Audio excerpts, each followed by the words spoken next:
जय गुरु जी। शुक्राना गुरु जी। अनंतम शुक्राना गुरु जी। संगत जी, आज मैंने एक अंकल का सत्संग सुना और उन्होंने अपने सत्संग में बताया कि वो कितना वहम करते थे, हर चीज़ में अंगूठी वगैरह पहना करते थे। बट उससे पहले उन्होंने अपनी एक छोटी सी जर्नी शेयर करी कि जो जब वो पढ़ा करते थे तो उनको ना एक इंजीनियर कॉलेज में उन्होंने एडमिशन लिया। तो उनके चेहरे पे बहुत सारे पिंपल्स थे और बहुत मुश्किल से उनका एडमिशन हुआ था। और उनके पापा ने जो बोर्ड के मेंबर थे उनसे बात करके उनका स्पेशल एडमिशन कराया था, क्योंकि कुछ लोगों का ना उनसे कम नंबर थे तो उनका भी एडमिशन हो रहा था मगर उनका नहीं हो पा रहा था। तो उनके पापा ने डायरेक्ट जाके बात की थी, तब जाकर उनका एडमिशन हुआ था। तो उस टाइम पे जो लोग उनकी क्लासमेट थे वो सब भी उनसे, मतलब कॉलेज में जो भी उनके रूम में थे, जो भी थे, सब उनसे बहुत जलते थे, बहुत गुस्सा सा रहते थे हर वक्त कि ये तो काला है, इसके मुंह पे पिंपल्स है, ये तो मनहूस है। तो उनको इस तरह से मतलब ट्रीट किया जाता था। वो 4 साल का जो इंजीनियरिंग का कोर्स था उन्होंने 5 साल में किया और बहुत मुश्किल से उन्होंने वो टाइम पीरियड अपना निकाला। अंकल बताते हैं कि शायद वो मेरा कोई कष्ट होगा, पिछले जन्म के कोई बुरे कर्म रहे हों जो 4 साल मुझे इतना भोगना पड़ा। और उसके बाद गुरु महाराज जी की कृपा से उनकी लाइफ में एक अच्छे जीवन साथी आई, अच्छे बच्चे हुए, बहू भी अच्छी मिली उन्हें। तो गुरु उस टाइम पे जब वो वहाँ से इंजीनियरिंग का कोर्स कर लेते हैं तो उसके बाद उनको अच्छी जॉब भी मिली। बट उस टाइम पीरियड में वो एक ऐसे रहे कि मतलब बहुत सारे गुरु बनाते थे। वो जहाँ भी जाते थे जो जैसा भी बता देते, कभी पंडित के पास जा रहे, कभी कहीं जा रहे हैं।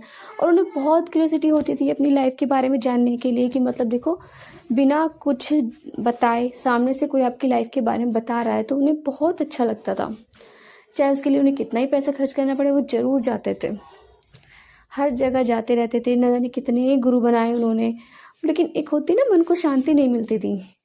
बट वो माता रानी को बहुत मानते थे, ज्वाला माता को, उनकी इष्ट देवी थी वो।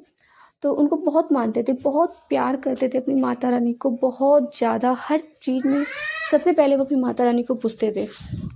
तो वो एकदम से जब गुरु महाराज जी उनकी लाइफ में आए तो एक टाइम पीरियड ऐसा आया कि वो अंकल जी बहुत सोचते थे कि क्या मुझे कभी पूर्ण गुरु मिलेगा, क्योंकि उन्हें शांति नहीं होती थी। और माता रानी को तो हद से इतना ज़्यादा मानते थे कि वो अपनी माँ से भी ज़्यादा उनको मानते थे। हर चीज़ में सबसे पहले अपनी माँ को पूछा करते थे।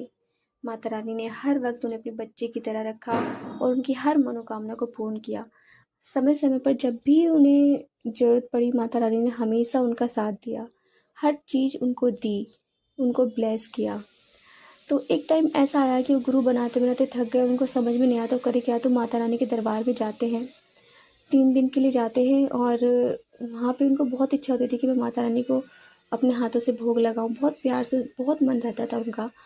तो पहले दिन वो दर्शन करके आ जाते हैं। जब दूसरे दिन जाते हैं तो वहाँ के पंडित उनको रोक लेते हैं कि तुम यहीं दरबार में रुक जाओ और आज का भोग तुम लगाओगे। जो भी प्रसाद माता रानी का भोग में बनेगा उस प्रसाद को तुम ही चढ़ाओगे, तुम ही भोग लगाओगे।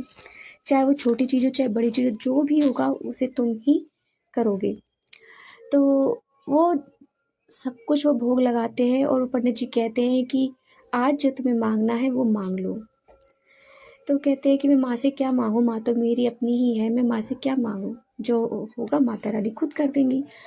तो वो उन्हें जो पांडवों के हाथ का बनाया हुआ हनुमान मंदिर था तो उन्हें वहाँ पे लेके जाते हैं वो पंडित। उनसे कहते हैं कि तुम यहाँ पर खड़े होकर जो भी तुम्हें मांगना है वो मांग लो, आज तुम्हारी सारी इच्छा पूर्ण होगी।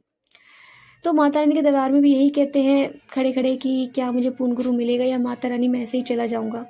और हनुमान जी से भी यही कहते हैं कि मैं गुरु बना बना के थक गया हूँ, क्या मुझे पूर्ण गुरु मिलेगा अपनी लाइफ में या मैं ऐसे ही चला जाऊँगा।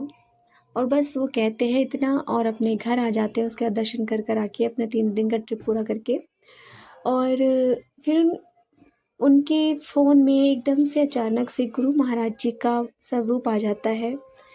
और उनको बहुत लगता है कि उसको सोचते हैं कि अरे ये कोई फिरोज खान, ये जो हीरो गंजा सा, ये कहाँ से आ गया, ये तो उसकी तरह है। तो अपनी वाइफ से कहते हैं कि इसको हटाओ, तो उनकी वाइफ नहीं हटाती हैं और उनको हटाना नहीं आता था, उनको नहीं हटाती उनकी वाइफ। तो तो 15 दिन तक शायद उनके फ़ोन में वो स्वरूप रहता है, और पूरी रात मतलब पूरे दिन या रात जो भी समझ लीजिए संगत जी, गुरु महाराज जी ने इतने प्यारे प्यारे मैसेज देते हैं, अपने बारे में इतना कुछ बताते हैं। वो कहते हैं अंकल जी शायद या तो नई संगत को भी नहीं पता और पुरानी संगत को भी इतना नहीं पता जो गुरु महाराज जी ने मुझे बताया उस टाइम पीरियड में 15 दिनों में।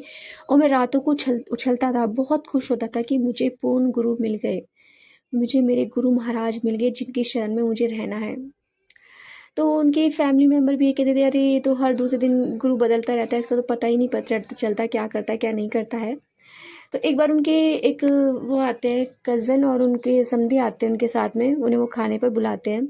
वो बड़े मंदिर जाते हैं, वो गुरु जी को मानते थे। तो जब वो आते हैं तो उनके बातों बातों में वो गुरु महाराज जी की बातें होने लगती हैं, और वो बताते हैं कि गुरु महाराज जी महाशिव हैं। तो वो मानते ही नहीं है कि गुरु शिव कैसे हो सकते हैं, महाशिव अलग है, ये सब मतलब अलग अलग भगवान है, वो कैसे हो सकते हैं। उनकी बहुत बहसबाजी होती है, धीरे धीरे बात बढ़ जाती है। पर एक टाइम पे जब वो अंकल अपना सत्संग शेयर करते हैं कि उनकी हार्ट जो था वो ख़राब हो चुका था और उनका ऑपरेशन होना था, तो एक गंजे से डॉक्टर आते हैं, सुंदर से तकड़े से, और आके कहते हैं चल भाग यहाँ से, निकल जाए यहाँ से, भाग जाए यहाँ से। और उनकी सारी जो मतलब ऑपरेशन थिएटर के लिए पूरी तरह से तैयार हो चुके होते हैं, वो सब चीज़ उनकी निकाल के फेंक देते हैं गुरुजी। जो मतलब ECG वगैरह जो भी उनका लगा होता है सब निकाल के फेंक देते हैं, कहते हैं भाग यहाँ से, भाग यहाँ से। वो चले और वो बाहर आकर काउंटर पर पूछते हैं कि यहाँ पे भी एक ऐसे डॉक्टर आए हैं और उन्होंने मुझे ऐसे बोला है। तो जो काउंटर पे बैठी होती है वो कहती है कि इस तरह का तो कोई भी डॉक्टर इस हॉस्पिटल में है ही नहीं। तो उन्हें समझ नहीं आता कि ये क्या हुआ है। और उसके बाद वो धीरे धीरे वो अंकल गुरु महाराज जी से जुड़ जाते हैं। गुरु महाराज जी उन्हें ब्लेस करते हैं, वो आज तक पूरी तरह से सही, उनका हार्ट अच्छे से काम कर रहा है, और उनके बच्चों को भी गुरु महाराज जी ने ब्लेस किया हुआ है। तो अंकल जी गुरु महाराज जी का सत्संग शेयर करते हैं उनसे, और फिर उनको बहुत ज़्यादा क्यूरियोसिटी होती है कि मुझे भी गुरु जी से मिलना है, कैसे मिलूँ, क्या कर सकता हूँ, बड़े मंदिर कैसे जाऊँ, न जाऊँ, मेरा जाना नहीं हो पाएगा। तो उसके कुछ टाइम बाद वो अंकल को फ़ोन करते हैं और कहते हैं कि मुझे भी गुरु जी से मिलना है। तो कहते हैं आप ऐसा करिए, अगर बड़े मंदिर नहीं जा पा रहे हैं तो एक जगह सत्संग हो रहा होता है, वो कहते हैं कि आप यहाँ आ जाओ। तो वो फिर वहाँ सत्संग में जाते हैं। उनकी वाइफ नहीं जाती, वो मना कर देती है कि तुम तो हर दूसरे दिन गुरु बदलते हो, मैं नहीं जाती। तो वो वहाँ जाते हैं और गुरु महाराज जी उन्हें इतना चटपटा खाना खिलाते हैं, और जो उनके माउथ में अल्सर होता था वो गुरु महाराज जी के लंगर प्रसाद से बिल्कुल ठीक हो जाता है। और वो अपने फैमिली में भी, अपने घर में जब उनका कभी खाना बनता था वो इतना चटपटा खाना नहीं खाते थे, मगर गुरु महाराज की कृपा से उन्हें वो चटपटा खाना मिलता है वहाँ पे लंगर प्रसाद में, और वो पूरा फिनिश करते हैं। थोड़ा रह जाता है तो वो कहते हैं मैं इसे घर ले जाऊँ, सेवादार से पूछते तो कहते हैं हाँ जी आप लेके जा सकते हो। तो प्रसाद वो ले आते हैं घर पे और अपनी वाइफ से कहते हैं कि आप तुम इसे खा लेना, ये प्रसाद है, हमने इतने सारे जगह का लंगर प्रसाद खाया है, तो तुम इसे भी खा लेना। तो मना करती हैं, लेकिन वो कहते नहीं खाना है तुम्हें। तो मान जाती हैं, वो भी खा लेती हैं प्रसाद, और उस तरह से उनकी जर्नी गुरु महाराज जी से स्टार्ट होती है। गुरु महाराज जी एक बार उन्हें ड्रीम दर्शन में दिखाते हैं।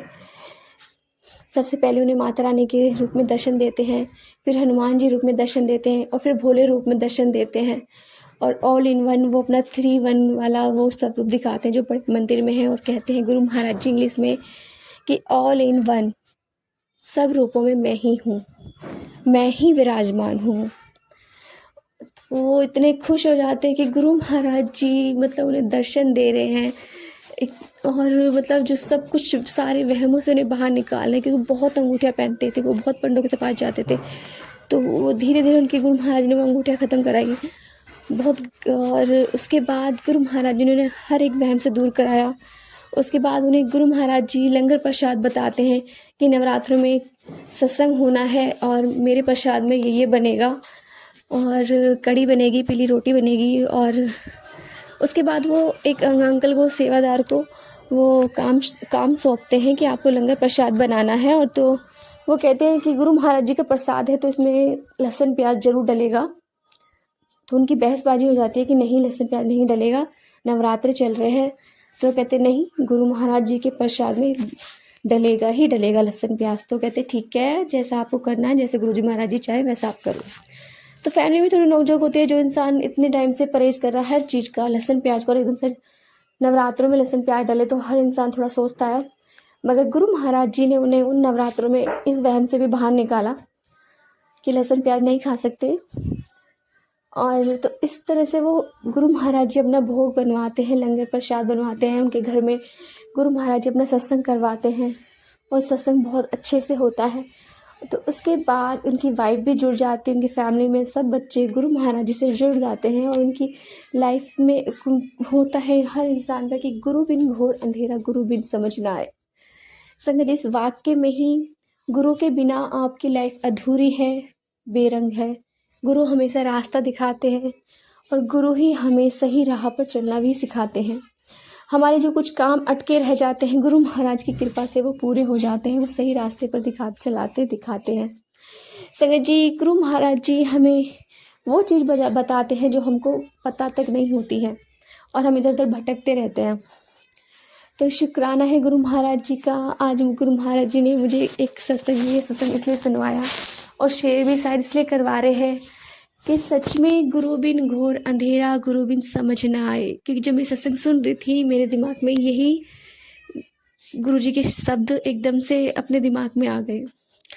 गुरु जी की गुरबानी अपने आप दिमाग में आ गई और मेरे मन से यही शब्द निकले सुनते सुनते। तो जय गुरु जी, शुक्राना गुरु जी। शायद किसी और के लिए भी संदेश होगा कि गुरु का होना लाइफ में बहुत ज़रूरी है।